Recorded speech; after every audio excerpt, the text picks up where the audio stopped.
지검장이 임명되면서 사실은 임명 전후에 줄줄이 지금 수뇌부들이 사표를 내고 있습니다. 예. 뭐 검찰총장, 네. 지검장, 그다음 대검 차장, 차장검사까지 그리고 법무부 차관도 이렇게 사표를 냈는데요. 지금 사표 낸 사람들이 다 16기, 18기, 19기, 20기입니다. 제가 이 기수를 말씀드리냐면 이번에 중앙지검장이 된 윤석열 검사가 23기입니다. 그렇죠. 전임 이영렬 중앙지검장이 18기예요. 5기수를 건너뛰었는데 이 5기수가 가지고 있는 검찰 내부의 상징적 의미는 이 중간에 있는 사람들은 어찌하오 이런 지금 의문이 드는 거거든요. 네. 지금 또 재미있는 일이 보면은 중앙지검장 산하에 차장검사가 3명이 있는데 그렇죠. 중앙지검장이 23기입니다. 그럼 지금 1차장 노승건 차장이 21기예요. 2년 선배네. 네, 2년 후배가 선배로 네. 선임으로 올라간 거고 2차장 검사가 23기 동기입니다. 네. 그리고 3차장 검사 이동열 검사가 22기입니다. 선배가 2명이 있는데도 불구하고 올라갔으니 이분 어떻게 할까? 내가 사표를 내야 되나? 혹은 그냥 있으면서 보통 있으면 이제 고검으로 또 발령이 나거든요. 예우 차원에서.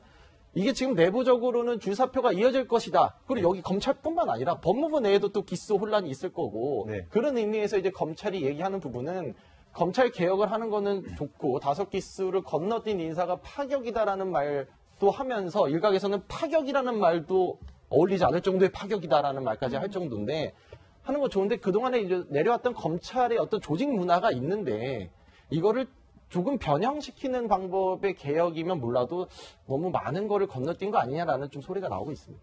이제 검찰 내에 검사장이라고 하면 보통 차관급을 이야기하거든요. 그렇죠. 검사장이 한 50여 명 됩니다. 그리고 이제 고검장이 한 8명 정도 돼요. 그러면 지금 이제 윤석열 지검장은 임명되기 전까지는 검사장이 아니었어요. 네. 자, 그러면 이분이 이제 검사로 승진을 하면서 원래 고검장급이 맞는 서울중앙지검의 지검장으로 됐거든요. 네. 어디 발표를 보시면 중앙지검장을 이제 고검장급에서 검사장급으로 낮춘다고 이야기했어요. 네. 그러면 이제 어떤 산술적으로만 계산, 그동안의 검찰 문화를 계산해 보면 본인과 윗사람이 자기의 지휘선상에 오게 되면, 아랫사람이 지휘선상에 오게 되면 밑에 있는 사람들은 사퇴를 하는 것이 그동안 관례였습니다. 자, 그러면 일부 이야기를 하면 결국 윤석열 지검장이 됨으로 해서 지금 50여 명에 달하는 검사장, 네. 그다음에 8명의 고검장, 이 사람들이 지금 언뜻하면 자기의 거친 문제를 고민할 수밖에 없어요. 집에 가야 됩니다. 자, 그러면 이 50여 개 이상의 지금 차관급이 지금 공석으로 남는 거죠. 그러면서 뭐 나가는 사람 입장에서는 억울하지만 네. 또 한편으로 보면 이 올라와야 되는 검사장 사람들 입장에서 보면 엄청난 승진의 기회가 지금 주어지는 거예요. 네. 근데 그렇다 보니까 검찰 내에서도 지금 두 가지로 분위기가 갈라지는 거죠. 네. 이 고위 이제 검찰 임원들은 지금 진퇴 문제를 고민하고 있고 지금 그렇지 않는 부장급 검사들 같은 경우는 이제 승진의 길이 열렸다. 네. 이렇게 또 생각할 수도 있는 양면적인 측면이 있습니다. 검찰 인사는 파격인데 검찰 내부 분위기는 굉장히 충격적이다 이런 반응들이 나오고 있는데 어제 검찰 내부 통신망에도 또 글이 올라왔죠? 예, 그렇습니다. 이완규 인천지검 부천지청장이 네. 이제 글을 올린 건데 좀 긴 글인데 이제 요약을 하면 네. 보통 이제 검찰 내부 인사는 이제 법무부 장관 이름으로 이렇게 나오는데 지금 뭐 공석인 상태에서 과연 이 제대로 된 프로세스를 밟은 것이냐 이런 이야기입니다. 이제 검사 임명과 보직은 법무부 장관 제청으로 대통령이 그리고 이번 인사 제청은 그럼 누가 있느냐 이런 주장인데 여기에 대해서도 지지하는 댓글도 있고 거기에 대해서 약간 좀 다시 한번 생각해봐야 될 문제다라고 이렇게 하는 뭐 반대 여론도 있고 네. 한 사항이거든요. 이번에는 검찰 기수를 흔든 것 말고도 또 재미있는 것들이 많이 있는 게 예를 들면 중앙지검장 같은 경우는 고검장급이었지만 대통령은 지검장급으로 내리겠다라고 얘기를 했잖아요. 네. 그런데 서울중앙지검 1차장, 지검장 바로 있는 1차장은 고검장급입니다. 네. 그럼 고검장급이었던 1차장의 기수 변화도 또 바뀌어야 되는 겁니다. 지검장으로 거기도 내려야 되고. 네. 이게 검찰의 단순히 기수를 바꾸는 문제뿐 아니라 기본 골격 구조 자체를 또 바꿔야 되는 문제까지 이어지기 때문에 앞으로 어떻게 될지는 더 지켜봐야 됩니다. 자, 이완규 인천지검 부천지청장 글을 다시 한번 봤으면 좋겠는데요. 그러니까 지금 이분의 이야기는 법무부 장관의 제청을 받아서 대통령이 임명하도록 돼 있는데 지금 법무장관이 없고 대행 체제로 왔으니까 이거 제대로 한 거냐 설명이 필요하다 이런 거 아니었습니까? 네, 이완규 지청장은 뭐 기억을 다시 되짚어보면 2003년도 우리가 참 그 유명한 노무현 대통령의 검사와의 대화. 네. 그때 이제 그 대검 그 검사로서 평검사 대표로 나와서 당시에 있던 이 절차적 문제에 대해서 또 강하게 지적을 한번 한 바가 있습니다. 근데 이번에 또 이제 그런 문제에 대해 지적을 했거든요. 이게 왜 그러냐면 검사 임명장의 바로 밑에는 보면 대통령이 돼 있습니다. 이 검사라는 게 어떤 직책이 그만큼 중요하다는 의미인데 문제는 이 검사의 어떤 임명은 대통령이 하지만 기본적으로 제청은 법무부 장관이 하게 돼 있습니다. 네. 근데 지금 법무부 장관이 그러면 제청권을 행사했느냐에 대한 이제 여부거든요. 왜 그러냐면 검사라는 게 어느 정도 뭐 중립적인 이런 측면이 있다라고 한다면 검사의 독립성. 그래서 이제 지금 이야기하는 이 지금 현재 이창재 지금 그 법무부 장관 대행이 네. 또 사임을 했어요. 네. 근데 청와대 설명으로는 사임하기 전에 제청을 해서 이건 법률적인 문제가 없다. 네. 이렇게 이제 이야기를 하고 있는데 문제는 이제 과연 그러면 이 인사 자체를 너무 청와대에서 그냥 내려찍기로 다 하는 것 아니냐. 이런 것에 대한 하나의 절차적 문제. 이걸 문제를 제기하고 있는 것입니다. 네. 네, 근데 청와대에서는 오늘 절차적 하자가 없다라고 지금 이제 입장을 밝혔는데요. 지금 설명드린 이완규 지청장, 혹시 이분 기억하신 분들도 계실 텐데요. 과거로 2003년으로 한번 되돌아가 보겠습니다. 법무부 장관께서 가지고 계시는 제청권을 검찰총장에게 이관해달라는 요청에 대해서 이제 다른 나라와 달리 우리나라는 그동안에 이 법무부 장관이 갖고 있는 이 제청권, 즉 이 실질적인 인사권을 가지고 정치권의 영향력이 수없이 저희 검찰에 들어왔다는 사실 때문입니다. 지금 말씀은 여러분의 의견이 그러니까 검찰총장한테 인사권을 줘서 검찰 스스로 자체 개혁하겠다는 취지 아니십니까? 그게 아닙니다. 절대로 아닙니다. 그러면 저희는 개혁은 받아들이시겠다는 겁니까? 맞습니다. 저희는 어떻게 개혁하자는 겁니다. 받아들이시겠다는 겁니까? 지금 일본 검찰은 그 국민 신뢰도가 1위입니다. 네. 하지만 일본 제국주의 시대의 검찰- 일본이 말씀 권력이 달라왔습니다. 신여였다. 일본 검찰의 경우에 그만하시고요. 노무현과 강금실, 문재인 등등이 여러 검사님들의 의견을 수렴해서 이번 검찰 수뇌부에 인사를 할 거냐? 아니면 지금 검찰총장, 총장과 검찰 수뇌부 몇몇 분들 하고 인사를 할 것이냐? 이거 아닙니까? 네. 2003년들의 검사들과의 대화. 저게 전국적으로 생중계가 되는 화면이었는데, 사실은 저기에서 이완규 지청장이 당시 평검사 대표로 어떻게 보면은 법무부 장관, 그리고 대통령과 맞짱 토론을 한 사람 아닙니까? 네, 그렇죠. 그러니까 저는 이번에 내부통신만에서 얘기한 거하고 같은 맥락이라고 봐요. 그러니까 검찰 내부의 자체 인사위원회라든가 이런 절차와 규정들을 지켜서 인사를 해야 되는 거 아니냐는 문제 제기인데 저는 상당히 의미가 있다고 생각합니다. 검찰개혁 당연히 필요합니다. 지금 검찰 내부의 여러 가지 부패, 비리, 많은 문제들이 있었고 또 정치검찰에 대한 문제 제기도 많았지 않습니까?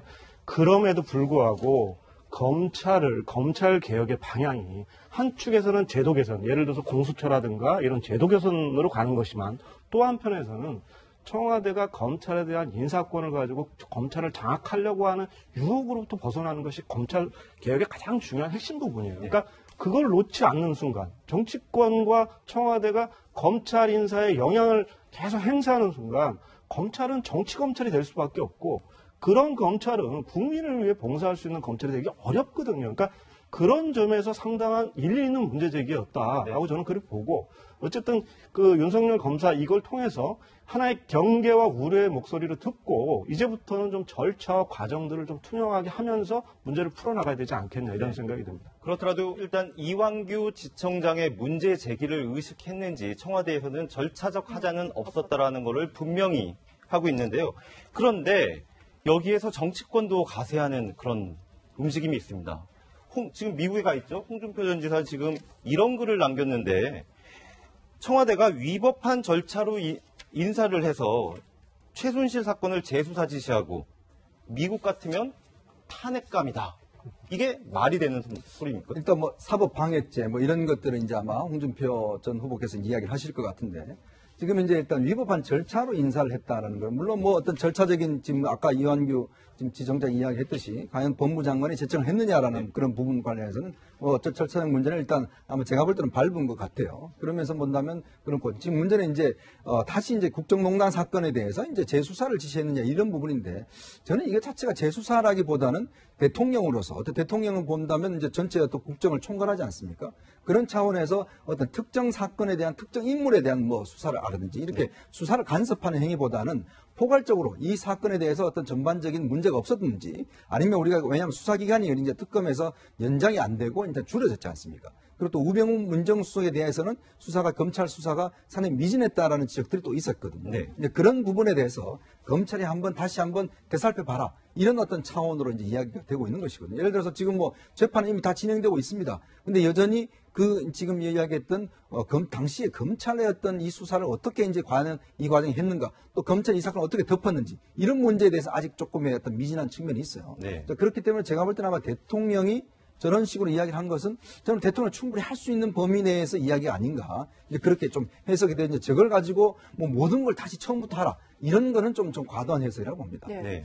저게 이제 2003년의 모습도 봤는데 당시도 지금이랑 비슷해요. 비검찰 출신인 문재인 민정수석 그리고 검찰총장보다 한참 나이가 어렸던 강금실 법무부 장관의 네. 발탁. 그때 뭐 검난이다 뭐 이런 이야기까지 나왔었는데 네. 그때랑 지금이랑 좀 비교를 했을 때 강도는 어떨까요? 검찰 내부가. 그때 당시가 이제 지검장, 고검장 40명이 있었는데 그동안 거기에서 가장 막내 기억이었던 정상명 당시 법무부 기획관리실장이 차관으로 올라오면서 이게 갑자기 기수가 확 뛰어버리니까 검사들이 검찰의 조직 문화를 존중해달라고 하면서 검사의 대학까지 이어진 건데 이번에는 제가 개인적인 뭐 의견이 좀 달릴 수밖에 없는 질문이지만 안 될 것 같습니다. 그런 일은 없을 것 같은데 그 이유가 그 문재인 대통령이 쓴 검찰을 생각한다라는 책에 보면 뭐라고 나오냐면 노무현 대통령이 검사와의 대화를 한 것에 대해서 반대를 했다고 나와요. 그러니까 그렇게 대통령이 직접 나서서 할 문제는 아니었고 자기도 반대 의견을 냈는데 당시 노무현 대통령이 혼자서 결정을 했다. 네. 이렇게 이야기를 하는 거 보면 문재인 대통령도 검사들과 이렇게 뭐 생중계를 하면서 대화를 한다거나 혹은 검찰 내부에서 집단적으로 어떤 문제를 제기했을 때 그것을 활발 타오르게 하는 어떤 구십점을 또 제공한다고는 하지는 않을 것 같습니다. 그런데 이런 상황에서 한 인터넷 매체에 한 장의 사진이 공개가 됐는데 굉장히 지금 화제가 되고 있습니다. 한번 보시면서 얘기를 나눠보겠습니다. 바로 저 사진인데요. 더 팩트라는 인터넷 매체인데 가운데 있는 사람 누굽니까? 이영렬 전 지검장이 참 음주를 한 이후에 지금 나오는 지금 사진인데 지금 이제 뭐 돈봉투 파티다 뭐 이렇게 지금 이름이 붙여진 지금 수사팀을 격려하는 자리에서 돈봉투가 오갔다라는 문제 갖다가 지금 이제 문제가 되고 있지 않습니까? 그런데 이제 인사가 발령이 난 이후에 한밤에 이제 술자리에서 술을 많이 드셨던 걸로 지금 보여져요. 사진만 봐서는. 그리고 이제 자정 무렵에 기가하는 장면이 이렇게 포착이 된 사진입니다. 사실 이제 이영렬 전 지검장 입장에서는 굉장히 원통할 겁니다. 왜냐하면 뭐 본인이 갑작스럽게 정말 지검장에서 뭐 차기 검찰총장까지 거론됐던 분이 그 술자리 하나로 해서 지금 이제 인사에 좌천된 인사를 했지 않습니까? 이제 그런 상황에 좀 이제 그 마음도 심란하고 해서 저녁에 술자리를 뭐 드신 것 같은데 모르겠습니다. 저는 개인적으로 저런 것까지 우리가 좀 취재를 해야 될까라는 그런 또 문제도 있긴 한데 어쨌거나 지금 그 여러 가지 본인의 그동안의 검찰 속에서 쭉 커왔고 근데 그 자리 한 자리 때문에 결국 이제 사실은 이제 특별수사본부 본부장 맡으면서 이번 국정농단 사건을 그래도 무난하게 수사를 했다라는 평가를 좀 받았었어요. 그러면서 본다라면 술자리 한 자리로 너무 과도한 어떤 것이 아닌가라는 본인 억울함은 좀 있을 겁니다. 그렇군요. 네. 자, 강골검사 윤석열 지검장 뭐 승진을 했어도 마냥 기분이 좋을 것 같지는 않아요. 웃을 수만은 없을 것 같은데 먼저 이야기를 들어보시죠. 그 문제는 뭐 제 지위에서 언급할 문제는 아닌 것 같고 하여튼 맡은 일을 최선을 다해서 정말 열심히 하고 어떻게 잘 할 수 있을지 좀 깊이 고민해 보겠습니다. 도와주십시오.